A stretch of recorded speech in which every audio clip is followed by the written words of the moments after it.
Hello and welcome to Workhorse Wrestling Network. You are gathered with us for the very first All For N A NAWT. W. Yeah, T, no F. Not. Not. All right. Well, that was a bit of We'll, a we'll shit show. get it. Well, We'll we'll get get it it. down. We'll get it down. We'll get it down.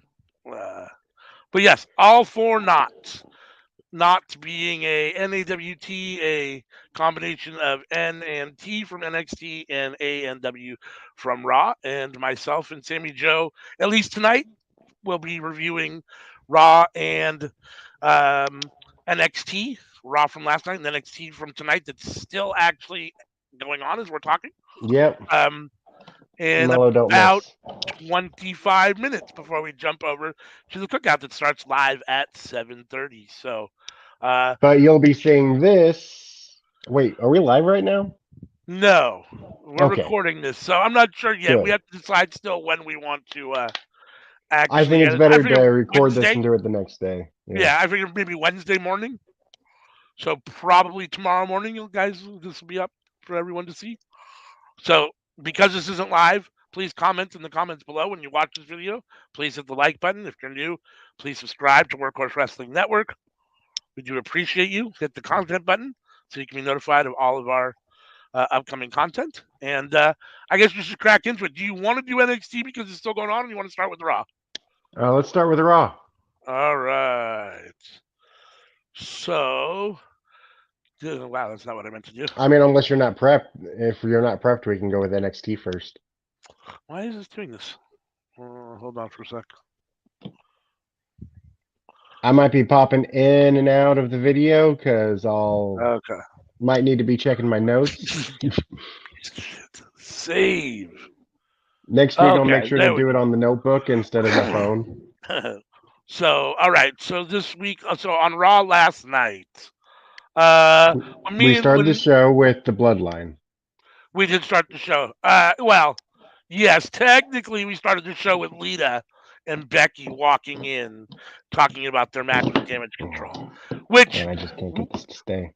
we'll get to that. But this is one of my issues with WWE and wrestling in general. Like we'll get to it later when we talk about the match, the main event match. But the Frankenstein teams and the way that WWE is just, even though they've had the belt, is basically buried Damage Control has just been, in my opinion, horrendous. But yeah, so we get I them, mean, and then that's norm for WWE that, when they do have a long reigning tag team, they basically just don't do anything with the belts for half a year. Like that's they've what it been has booked been. really. They've been booked really. They've been booked really bad since they started, though. Like they've been buried numerous times. They've lost over and over again. Bailey's lost over and over again. I mean, they've had the tag team titles, but they have not looked good as a faction in general. They lose way more than they win. EO is one of their best wrestlers too. Yeah, yeah. All three of them are really good. But yeah, I mean, so you get that. Then yes, you get Bloodline recap of the Bloodline stuff from SmackDown. For Then we got. me, Go ahead. EO is like on par with Montez Ford for me. Okay. Like I think those two are phenomenal wrestlers and they're capable of so much. Yeah. I like Io Sky. I mean, I think for me Montez is probably a little higher, just but I see him more. I don't see Montez, or I don't see Io as often. So that's probably some recency and visual bias, whatever. Mhm. Oh, Mello with the code breaker to basically the code breaker to Tyler Bate. Yeah. So then This is a Solo and review, Jimmy are not in a the watch ring along. talking about how everybody's lost, including Cody's gonna lose at WrestleMania. They're here Oh to tell everyone man, that they're the ones. I mean, it's classic, bloodline I stuff. was No Jay, no Jay. I actually saw a Comic So, Con clip today where and then the somebody Street was Profits talking to come out. Cody. Oh, are I you don't know if you muted? saw I that. think you're muted. I shouldn't be muted. Or did you lose me? I can hear you. I can't hear you. Hold on. Mhm.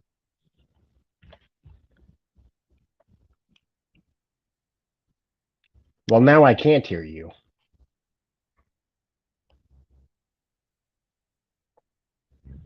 How about now? I can hear you. Okay.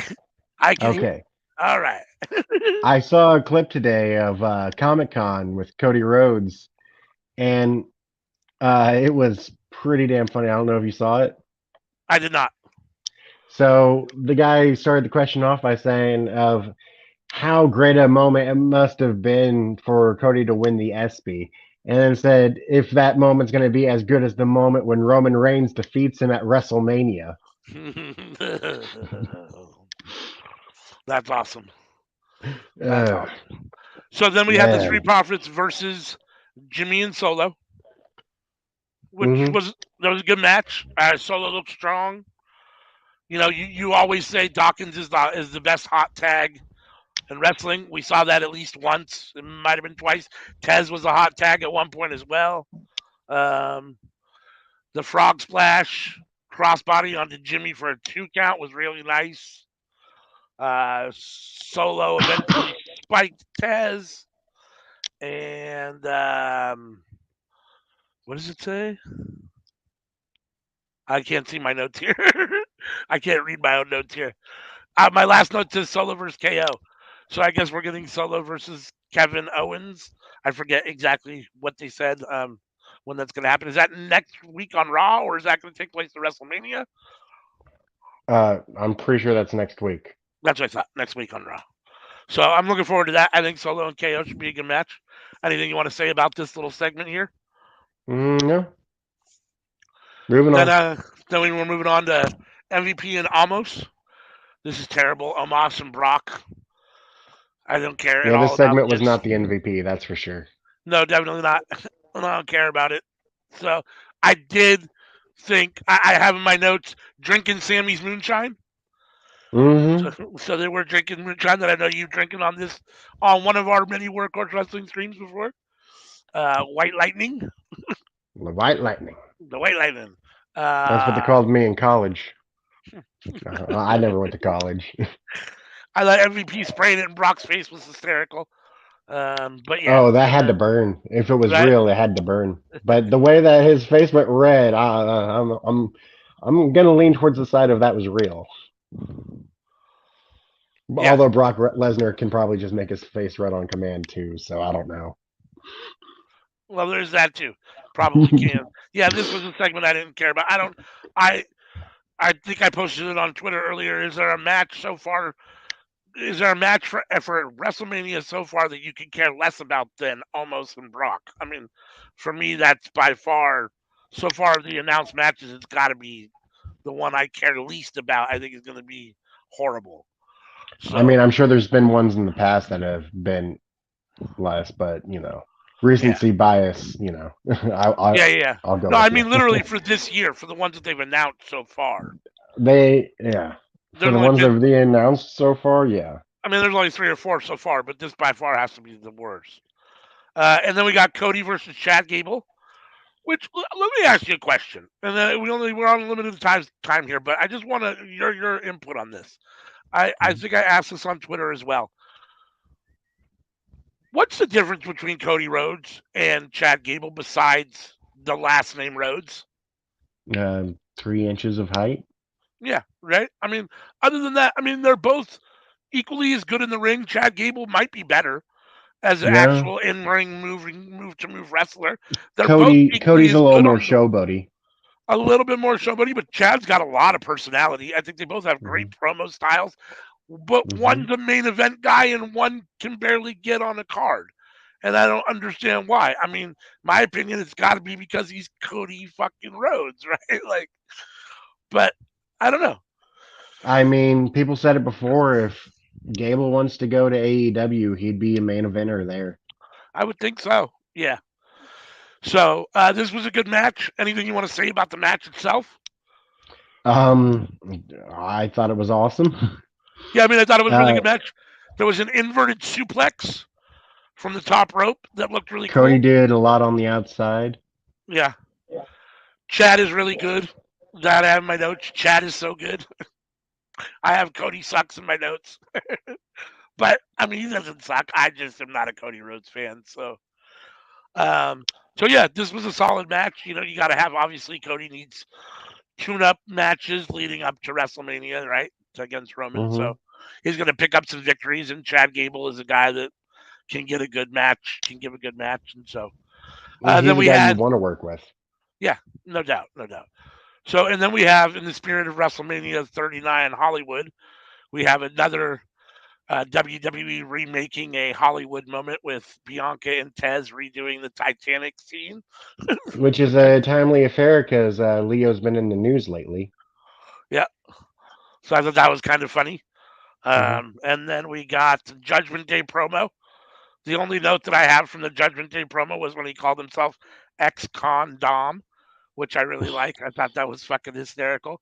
I'm all here for ex-con Dom. I think it's great that he fucking was in jail for like 2 hours and now he's fucking prison hard. I love it. Um, Anything you want to say about Tez and Bianca or the Judgment Day promo? I'm gonna say it. I think that House of Black and Judgment Day might be the same faction, just in different companies. Yeah, I can see that. I can see that. Honestly, though, House of Black moves the needle a little bit more for me, just because I think they're a little bit scarier. Judgment Day does nothing for me at all. In fact, Judgment Day to me feels almost like it feels like retribution in that it was supposed to be serious, but it's become comedic. Judgment Day is supposed to be serious, but all I do is laugh at them. Like there's nothing serious about them. And ex-con Dom, because it's so it's so out there and absurd, you don't take him serious. All you do is laugh the whole time. So they I become take kind Rhea of this. serious. Yeah, but even her, she's always smiling and laughing. Like the whole mommy thing is kind of a big joke type She's thing having for the me. time of her life. No doubt, no doubt. Then we had Oscar versus Mella, Which Carmella. what the hell was that? I don't know. It was an opportunity for Cody Rhodes to tell everyone to shut up, or Corey Graves to tell everyone to shut up and look at his wife, say how beautiful she is, which I get tired of hearing. Like, we know you're married to her, dude. So what? Um, but yeah, I mean, it was a squash match for Asuka, Well, basically, which I don't get because, like, you just had Carmella in the Elimination Chamber and she looked pretty strong, and now you have her come out and lose in the squash, basically, to Asuka. you call that a squash? I thought so. I mean, basically, I mean, not a I squash, but I thought they gave Carmella that match, and like I was like, why are they giving Mella so much? well, see, I guess I kind of saw it the other way. I don't know. I thought it seemed very short. Oscar won by submission in what I thought was a quick match, and I thought Oscar looked like she was basically in control more often than not. But who Mm. knows? Um, and then Oscar calls out Bianca, which obviously we need because there's nothing there. So we need to have some sort of build up for WrestleMania. So Um, and then Bianca comes down to the ring, and then Mella attacks them both ultimately and leaves from the ring, saying Mella is money and blah, blah, blah. Then we get anything you want to say about that before we move on? Um, I felt like Mella went over, so good for her. Which it seems antithetical to the point when the match is Bianca versus Asuka at WrestleMania. Like Yep. Mella has nothing to do with it, but she's going to I be the one that stands tall at the end of the you three of them in a segment. Like, what the fuck is you going on? want my theory? Sure. Carmella and Chelsea go for the tag titles at Mania. Yeah. And it's to try and build up the tag titles through using Bianca and Asuka. Yeah. I can see that. Stupid. Then we get Piper Niven, who versus Candice LeRae, who Candice came out with Nikki Cross. This was an okay I match. I always like a Candice, Candice match. I'm never I'm gonna a Piper complain. Niven fan, so I like Piper Niven. Candice stole this Hmm. match with the help of, not the help, but she stole the match basically. Yep. Not much to say other than that. Let's see. Then we got Johnny Gargano backstage promo, Oh hell yeah. which Love me some Gargano. Johnny's always fun. I don't have anything in my notes about anything super memorable. Did you have anything in your notes about whether he said anything memorable per se Memorable. in the promo? Yeah, I didn't think so. All, Then all we all the have WWE promos just kind of flow together to me. then we have the Miz coming down to the ring, and the Miz makes the biggest announcement to date of the 2023, which is that the Miz is awesome. and hosting WrestleMania 39 because it is Hollywood and he is the A-lister. Of course, being a huge Miz fan, this warms my heart. I'm very happy for this. Then stupid fucking We really couldn't get Seth, John Cena. Seth idiot Rollins comes out and fucking ruins the whole thing, calls out dumbass Logan Paul, and then we get Seth and Logan Paul basically go at it a little bit, and then we get done for next week. I didn't like this Or he segment. calls Logan Paul on the phone. I apologize. They don't go at it. They go at it kind of verbally over the phone. That's right. He called him on the Miz's phone after the Miz wouldn't call Logan Paul. I thought this segment was terrible. The only thing that was good about this segment was hearing that the Miz is going to host WrestleMania 39. But you know that Seth Rollins is going to give an incredible match because he always freaking does. He's Seth freaking Rollins. Well, yeah, and Logan Paul, Logan's been good in the matches he's been in, so there's no reason to think that this won't be a good match next week. But I don't care for it. I mean, I don't care about it either. I mean, it doesn't just because it's going to be a good match. Next week, next month. Oh, is it? Oh, it's a WrestleMania. I thought it was next week. I'm pretty sure it's WrestleMania. Seth and Logan at WrestleMania. I thought they were wrestling next week on Raw. I don't know. Maybe I misheard. But either way, whenever the match happens, I mean, I don't care either way. It doesn't. This feud doesn't do anything for me, Seth and Logan. But it'll be a good match. I mean, I'll watch it and I'll enjoy it. It should be a good match for all intents and purposes. So, then we got Bobby Lashley, the Almighty, versus Elias, the Terrible. And this was essentially a Bobby Lashley squash match, which led into Bobby talking about Bray, and then a terrible Bray promo. Terrible Bray and Bobby back and forth thing. I didn't care for that at all either. What about you? It really is tough picking the worst segment of this show, huh? Shit. It is. This was a really bad segment. And I thought Bobby sounded terrible in the promo. Like his actual promo and his cadence and the way he was talking, it sounded really bad. He's not a great talker to begin with, and he sounded worse. So I don't know if you got anything else you want to say, but we can move on as far as I'm concerned. Then we had Otis versus Gargano. Solid match, honestly. Maximum Male Models out with Otis. Those guys make me laugh. They're funny with Otis. So they came out with Otis. I mean, yeah, I got a good match. Both guys can wrestle. It looked like Loomis kidnapped Mansoor at ringside at first, but then I think he just kind of got rid of him, and then he was at Johnny's side at the end of the match where him and Loomis gave the Gargano away thumb, which it's funny to see. So what do we call them now? Do we call them alpha male models? Is that their new name? Alpha male models? Alpha male models, that's awesome.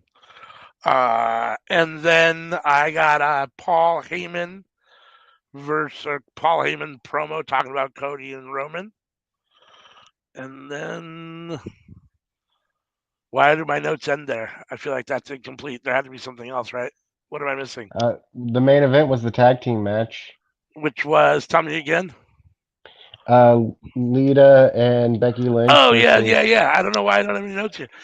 So I'm gonna stand on my soapbox here for a minute. This is everything that's wrong with wrestling, like I said earlier. Like, since Bayley's come back with Damage Control, they've been booked terribly. Even though EO and Dakota have had the belts left for a while, they haven't been booked well with the belts. They weren't booked well before the belts. Bayley's been booked terribly as a single team. And now we have a Frankenstein team with a Hall of Famer that is back again for who knows how long, and now they have the belts on them. But the Hall of Famer is Becky Lynch's hero, idol, whatever you want to call I get it. But this is how little WWE cares about tag team wrestling and how little they care about women's tag team wrestling. So, yeah. And one last thing. I understand Becky Lynch's The Man is in reference to Ric Flair and The Man. I get it. as a woman that wants to be the best woman, the only thing you can come up with is being the man. Like, that's what you aspire to be. Like, that's your tag is the man. Like, I don't know. I just, for me, it feels still very misogynistic. I don't know. I don't like it. But we've got like 4 minutes for NXT because we talked way too long about. So And I'm let's gonna see. have to hop back and forth. So Okay. So NXT started with Wesley in the ring. okay, did I pop out a video? Were you able to hear me still? Now I can hear you. No, I mean you were gone for maybe a half a second, but I couldn't tell that you were All gone. right. So when I go to check the list, it does take me out. Okay. So So Wesley was in the ring. It looks like because it was an open challenge, all these guys in the back were trying to fight to see who got to the ring first. Apparently this is a uh little bit different than a yeah, normal open Axiom challenge. and Walker were going at it. Right. And then You had everyone Dabakato and Apollo Cruz who Cruz were going at it, and and then eventually Nathan Frazier Frazier. leaps. Yeah, Yeah. and Frazier eventually leaped on the back of somebody and got into the ring and got in. And it ended up being Wesley over Cruz and Cato over Cruz taking and it Kato. out. That's right. And then it ended up being Nathan Frazier, who's back for the first time since October of Hmm. last year, and Wesley in a really good, solid match. The superplex and the up and down for a 2 count was a nice move. That was a nice spot. Both guys can really wrestle. Wesley won. This was like 14 minutes. I thought it was really good. Nathan Frazier, I'm glad to see him back. Um, yeah, anything you wanted to say about it? Nope. You got to move it on. JD McDonough promo, good. I thought it was good. Him and I Ilya missed should be that. I good. think I got up at that moment. The thing that I have next is the Brooks and Jensen backstage. No, no, Terrible no, no, backstage. no. Briggs, Jensen and Briggs terrible backstage. backstage segment. I'll get it right eventually. These guys are terrible. I mean, I love these guys. They're both really good wrestlers, but backstage they're terrible. And it feels like they feed off each other to see who can be worse. Like, I don't know. It's weird. Like, separate, they're both good, but together they're just terrible. Are So, Briggs, Fallon, and Kiana all in love with Brooks Jensen? Is that what's going on? Are all oh, three of them in love with him? that I don't know. I know that the four of I'm them have some weird couples thing going on. I mean, I don't know what it's going to ultimately lead to. I hope it's not that all three of them are in love with Brooks, or yeah, with Brooks Jensen. it, it's the And hair. then It's probably the hair. that gets broken up because Wendy Chu is outside in the NXT parking lot, the most dangerous place in wrestling. Yeah. I'm conscious. My notes say Wendy Chu goes boohoo because of her boo boo. That's what Yeah, my so notes say. we don't know what happened though. I didn't see anything happen to her. She just beat up. So we don't know. Then we have a Gigi Dolan promo in the ring where she drags Toxic Attraction. This is a And face that promo. apparently this is the last time the Toxic Attraction theme song is ever going to be played. Right. At least for her. For her. Right. I mean, so and then she had the face promo about the mom and the abuse and saving her brother. So clearly she's going face. Um, And then she's we had talking about her past, which is different. yeah, You yeah, yeah. She definitely. doesn't usually do that. She did mention that it was fun to be a mean girl for a minute, but she's done with that now. So and then we got Chase U in the back, and the schism interrupts. It is what it is. I don't really care about the schism and Chase U. Then we had Miko versus Starks, Satomura Yep. versus Zoe Starks, which I love how we had Zoe Starks and that whole issue with her potentially racist, whatever storyline with her, and now they stick her with Mako again. It's like, do they not learn? I mean, to be fair, it didn't happen or anything weird happened, but it's like, really?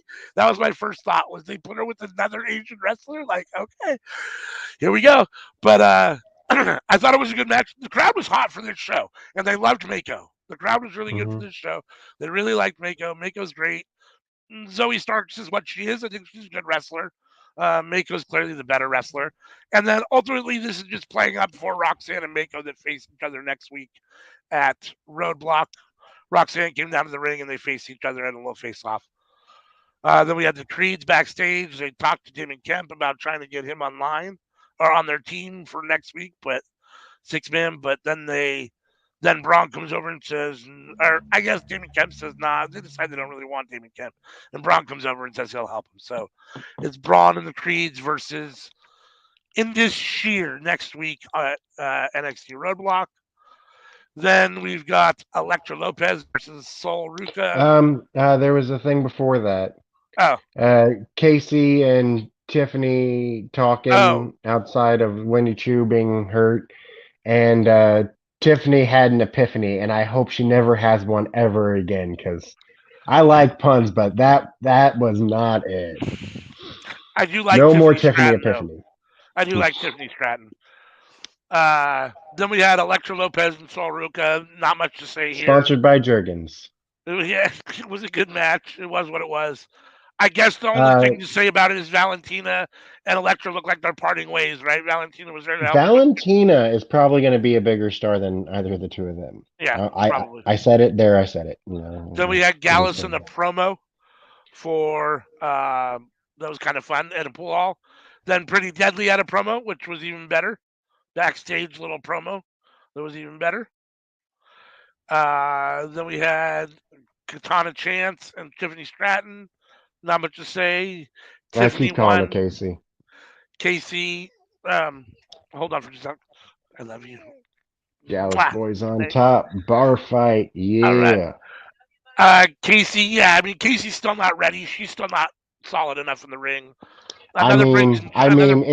Is she ever gonna be? Probably not. Not at this point. Briggs and Jensen, another promo with them. Then we had Axiom. Better than the first one. I missed who Axiom wrestled. I'm sorry. I missed that match. Walker. Okay, so I missed that whole match. Anything you want to say about that real quick? Nope. And then we had Mello versus Bate in the main event, which was a good match. Probably the match of the night.